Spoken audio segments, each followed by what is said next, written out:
Hare Krishna. Welcome to another evening episode in the lives of the Vaishnavacharyas. My name is Chaturatma Das.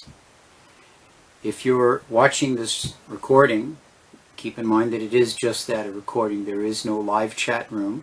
That while this is being presented, I'm actually in Vrindavan and trying to absorb myself in the pastimes of Krishna there and the association of devotees there.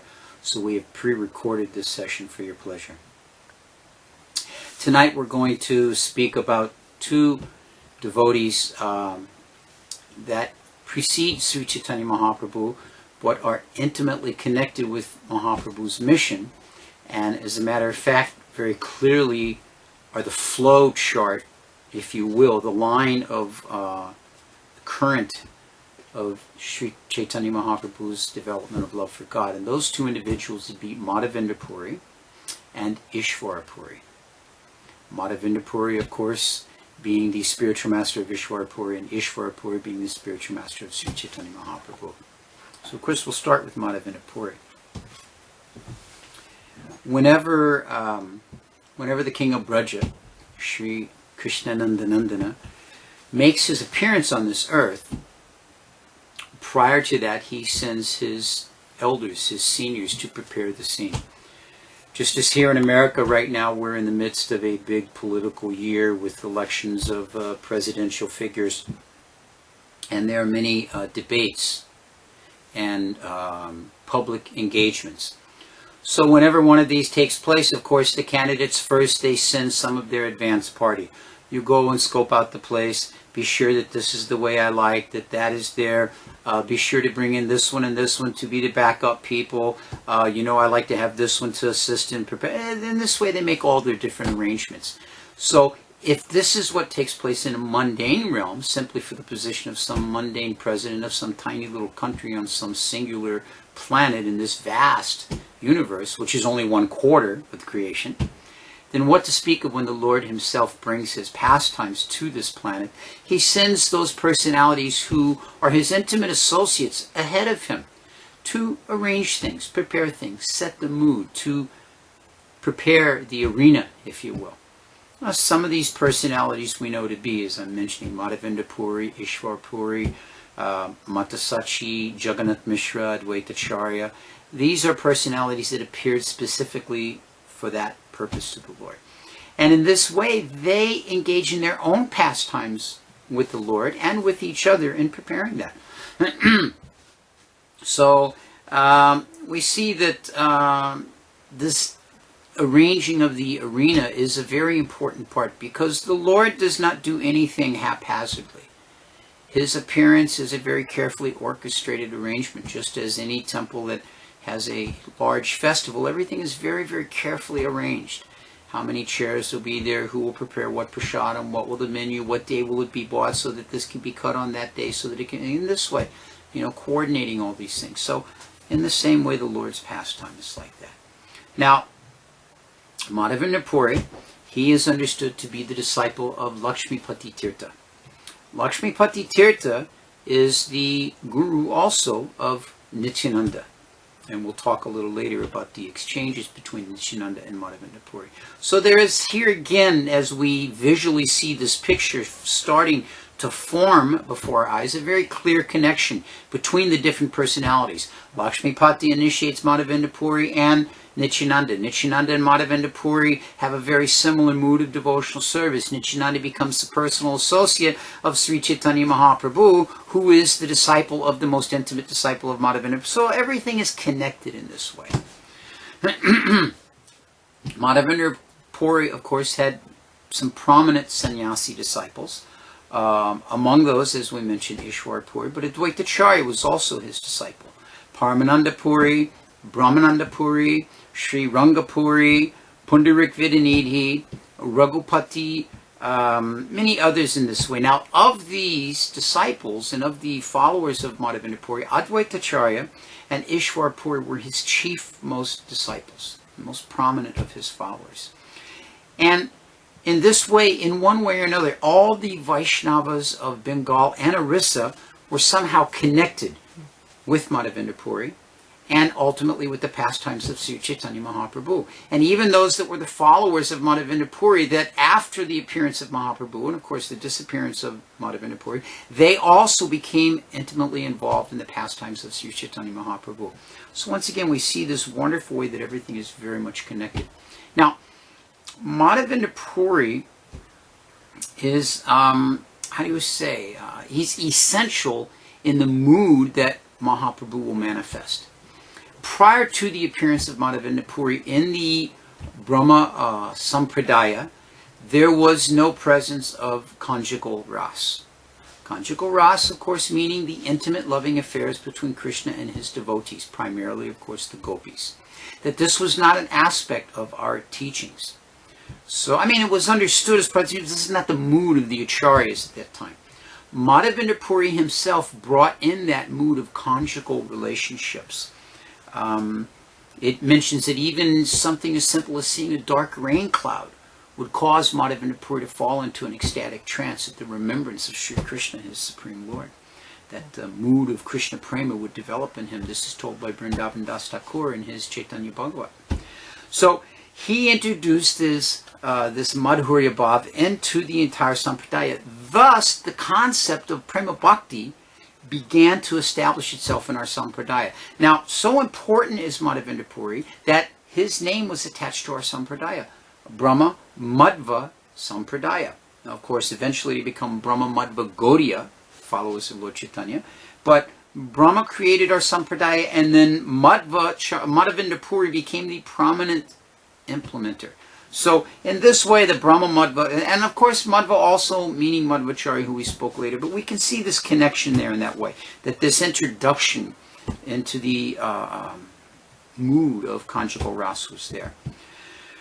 So it mentions that Sri Chaitanya Mahaprabhu became this towering tree, that the sprout of this tree of devotional service, this tree of Prema Bhakti, was Madhavendra Puri. And the young sapling of that was Ishvara Puri. But that the full manifestation of that full tree of devotional service was Sri Chaitanya Mahaprabhu. This mood that Madhavendra Puri brought, this mood of separation, Vipralambha Bhav, this was previously not so much known. We'll speak a little bit more about that later. But this was the introduction that he became very much appreciated for, and the significance of his appearance in our line. Bhaktisiddhanta Saraswati Thakur mentions that this feeling of separation from Krishna is the only way by which the spirit soul can practice the path of perfection in going back to Godhead, this mood of feeling himself separated from Krishna. Material feelings of separation, these give rise to a despondent mood, and one becomes, depressed or overwhelmed, and, attachment for some mundane material subject like that. But when we take those same moods and attach those to the source of all feelings, Sri Krishna himself, then this actually benefits us and brings the proof of the highest mood of pleasure in serving the Supreme Personality of Godhead. This is, again, the introduction of Madhavendra Puri. So the nature of Madhavendra Puri's devotional service was appreciated very much because of this. His way of imparting this was not received by all of his disciples equally. How is it that Ishvara Puri was able to imbibe this? It mentions that as Madhavendra Puri wound down his pastimes, that, actually we'll go into that a little bit separately. First, let's talk about, as Madhavendra Puri is, his birth is, there's not much known about him. Where he appeared and his early activities. We do find that he accepted sannyas and traveled very widely throughout India. And in some of those travels, we found that he went to Vrindavan. And when traveling in Vrindavan, he went to Govardhan. And while traveling in Govardhan, he had his sannyasi associates with him. And when traveling in Govardhan, he met that most supremely wonderful personality, Lord Nityananda. The two of them met in Govardhan. it mentions that the body of Madhavendra Puri was surcharged with love for Krishna. And of course, Nityananda is the personality of Godhead manifest himself. So when Madhavendra Puri was traveling in this way throughout Vrindavan, it mentions that there was no food that he partook of except the mellows of love for Sri Krishna. He's fasting in this way. So at some point, Madhavendra Puri and Nityananda meet each other in Govardhan. And upon seeing each other, they both lost consciousness and fell to the ground, fainting in ecstasy on the side of the other. So it mentions that as soon as they came to external consciousness, they began to embrace each other. And embracing each other in this way, they began to cry tears of joy and appreciation and love upon seeing each other, so much so that both of their bodies became completely drenched. Now you have these two grown men embracing each other, crying great tears of ecstasy, completely drenching their body in this way. The associates, the disciples of Madhavendra Puri, are greatly amazed by this. Now, they're not thinking any weird thoughts or anything like we do in modern society at this, but they're amazed at appreciating, because they are trained in the principles of devotional service, and they can appreciate these. They're two highly advanced devotees.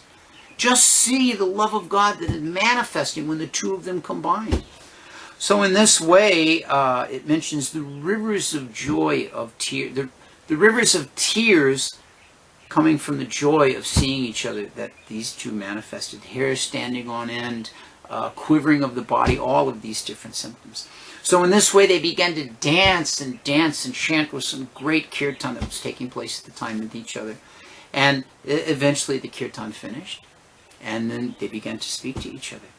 And Nityananda Prabhu said to Madhavendra Puri, he said, Today I have completed the fulfillment of all of my pilgrimages. Remember, Nityananda had also just finished doing pilgrimage all over the world, all over India. He had been taken at the age of 11 or 13, I forget now, from the home of his mother and father, 11, from the home of his mother and father, Hadai Pandit and Padmavati, and traveled with Lakshmi Pati Tirtha. And then he had separated from him and gone to Vrindavan. And then in Vrindavan he meets Madhavendra Puri, and he expresses to him, I have traveled to all the holy places, but the fulfillment of my traveling to those holy places comes now today in seeing your form. With my own eyes I have beheld the lotus feet of Madhavendra Puri, therefore my life is now perfect.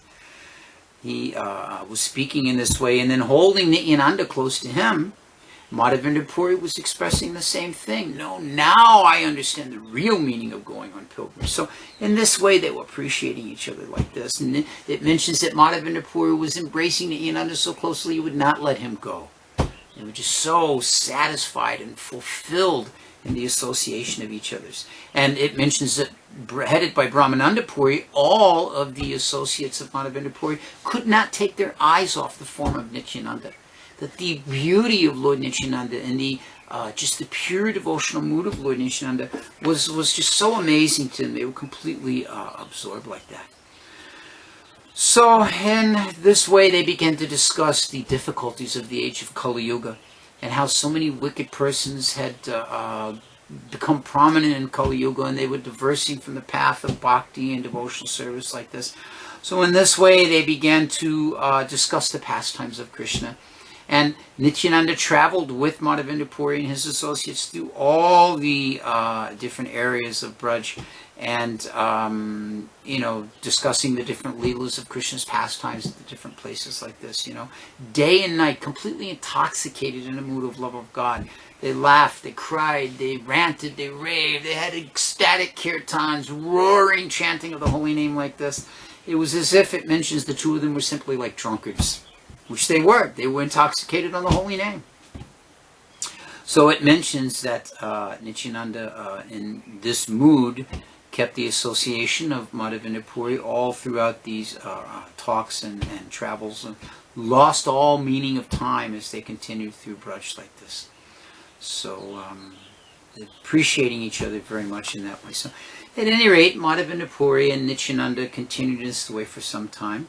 And Nityananda mentions that he thought of Madhavendra Puri as his guru. Now, they were both initiated by the same personality. But Nityananda took Madhavendra Puri to be the senior. And worshipped his association in this way. And in the same way, Madhavendra Puri was appreciating the quality and the character of Nityananda as his intimate godbrother. So both of them were very much in this kind of mood. So passing their way in this time, they eventually came to separate. Madhavendra Puri continued on his traveling. Actually, I believe, Madhavendra Puri stayed in Vrindavan at that time for some time longer. And then Nityananda, it mentions, he continued on to do his tours, and eventually, of course, we know he ended up in Navadvip. So in this way, they first met each other like that in Vrindavan. While in Vrindavan, Madhavendra Puri set the groundwork for the renovations of Vrindavan and the Vrindavan Leelastans that would come later by Rupa and Sanatana Goswamis under the direction of Sri Chaitanya Mahaprabhu. So in this way, wandering from grove to grove throughout Vrindavan, he would engage in these pastimes. Now, of course, we know one of these amazing pastimes of Madhavendra Puri was when he was at Govardhan. And just if you go on the Govardhan Parakram now, just near Govindakund, just beyond Govindakund a bit is this small wooded forest area. Of course, at the time it was a much larger wooded area. There were no roads and arrangements for vehicles and footpaths and all. It would just Govardhan and the surrounding forest.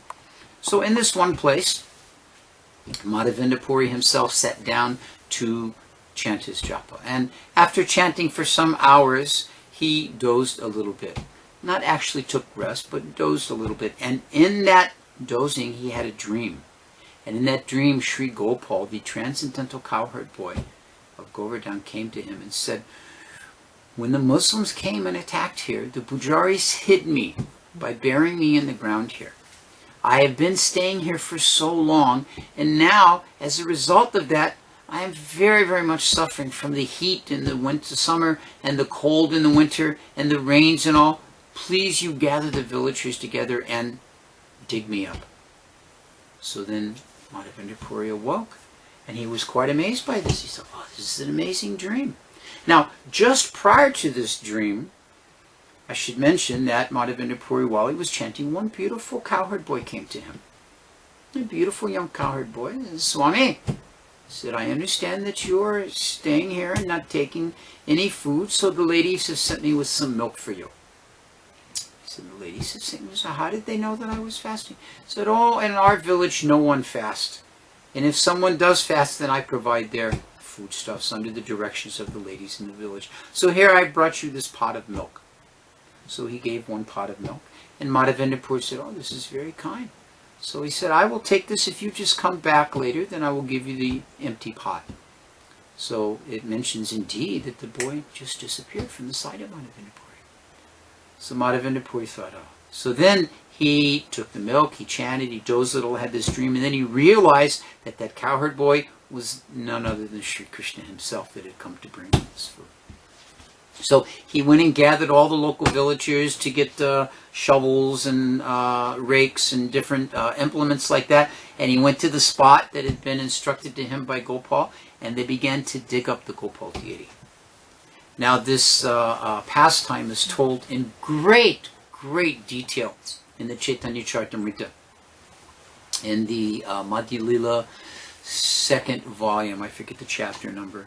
Srila Prabhupada gives this entire story with wonderful purports about the establishing, the digging up and finding of the Gopal deity, how Madhavendra Puri arranged for him to be taken to the top of Govardhan Hill, and how he arranged a large stone slab for the stand for his asan, and another slab to be placed behind him, and then arranged for all the Brahmins to come, and cooking arrangements for the big Anakut were coming into the Kartik season. And the prime festival in the Kartik season is the Govardhan Puja Anakut ceremony. And how he arranged for, it gives detailed descriptions of mountains of chapatis dripping in ghee, and huge piles of rice laden with buckets of ghee, and pots upon pots of sabjis, and huge preparations, and all kinds of sweets. All this was arranged by Madhavendra Puri for the establishing the worship of Sri Gopal. Now, of course, prior to that was the Abhishek, and there's a very, very long discussion of the Abhishek. And Srila Prabhupada mentions in there that this is the method by which one can learn how to perform the deity worship, by following this chapter. So then, of course, Madhavendra Puri is arranging for the deity service and clothing and prasadam, and several Brahmins come in. He initiates Brahmins and teaches them in the method of worship like this. And he arranges all of this for the pleasure of Sri Gopal. And with the idea in mind that this will cool the discomfort of Gopal, who has been residing in this buried condition and suffering greatly from the heat and everything. So in this way, Madhavendra Puri establishes the worship of Gopal. This title, this chapter is entitled in the Chaitanya Charitamrita, The Wonderful Qualities and Service of Sri Madhavendra Puri. Very, very nice. In this process, Madhavendra Puri has a dream again, and Gopal appears to him and says, "It's not working. I'm still suffering very much from the heat. Please, if you go to Jagannath Puri, they have near Jagannath Puri is a forest that's specifically known for sandalwood. If you get some sandalwood and some camphor from there and bring that back to me, then I'll be very, very happy." He gives them a specific quantity. He says, "This will give me great satisfaction, and then I will be able to be satisfied in my relief from this discomfort." So Madhavendra Puri instructs all the Brahmins, "Okay, I'm going on this journey. Now you do this, you do that, you prepare like this, you prepare like that."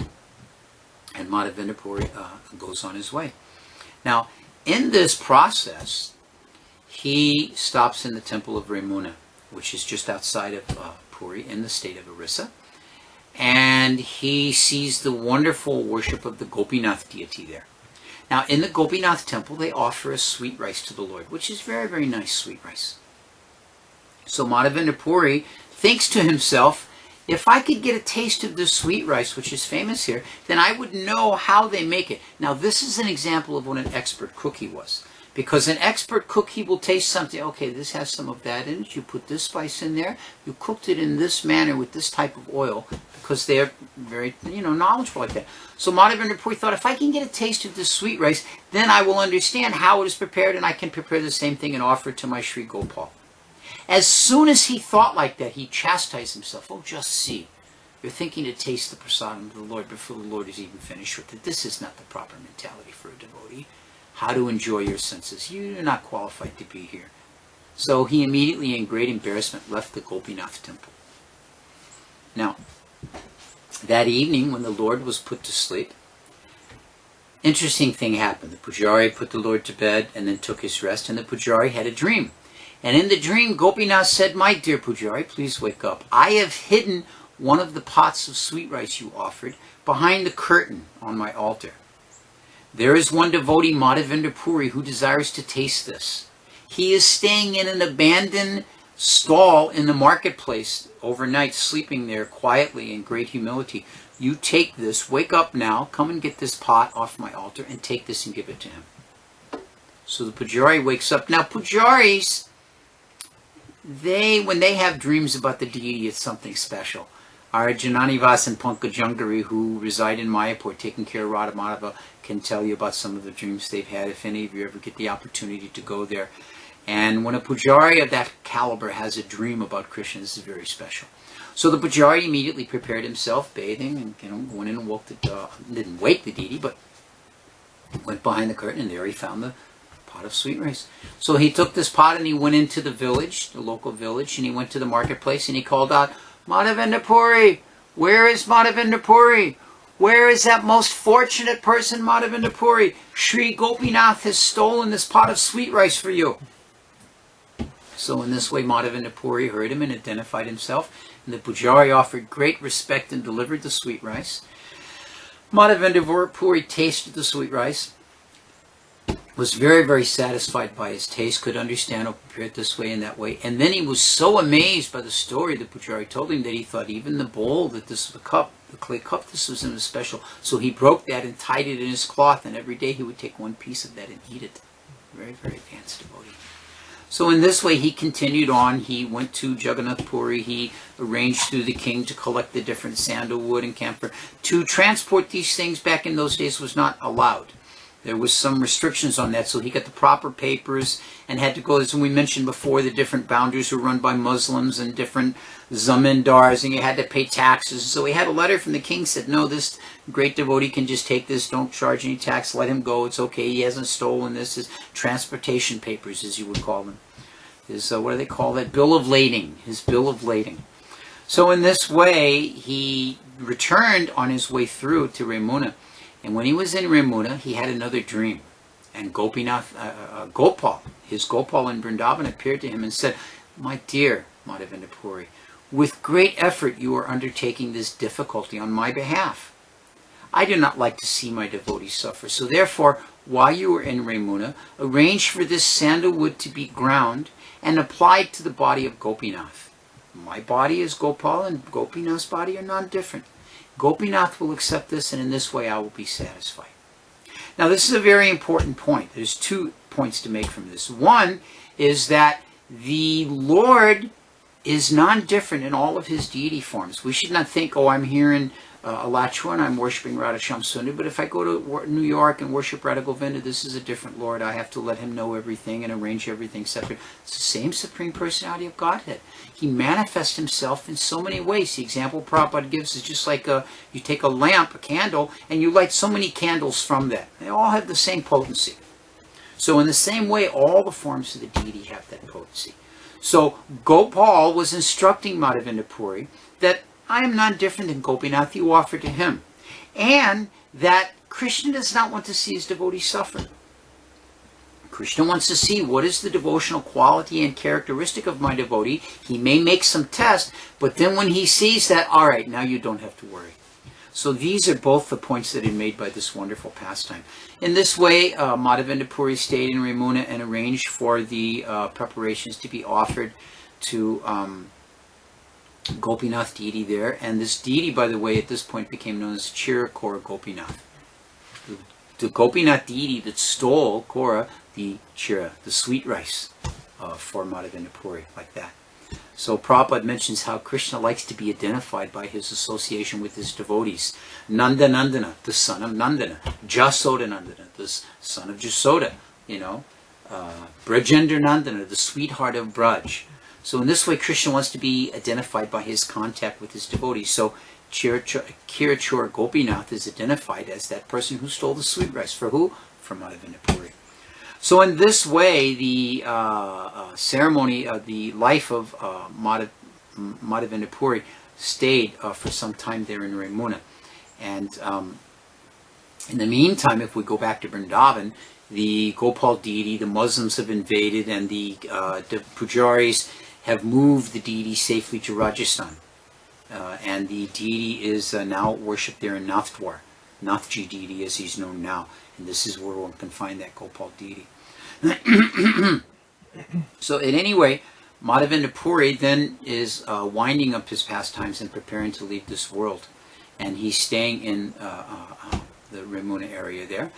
And he's served by his disciples. Now, one of his disciples, we mentioned many names at the beginning, one of these disciples is called Ramchandra Puri.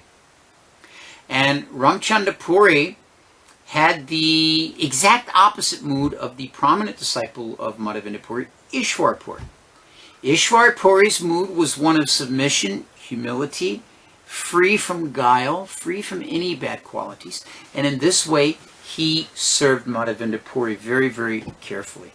And how did he serve Madhavendra Puri? As Madhavendra Puri was leaving from this world, what does it mean to leave this body? Here in Alachua in recent months, we've had several devotees leave their body. And it means that the body begins to break down. One loses control over the bodily functions. The process of passing waste, passing stools and urine, this just happens while one is laying there in bed in an invalid condition. It requires someone to care for that person.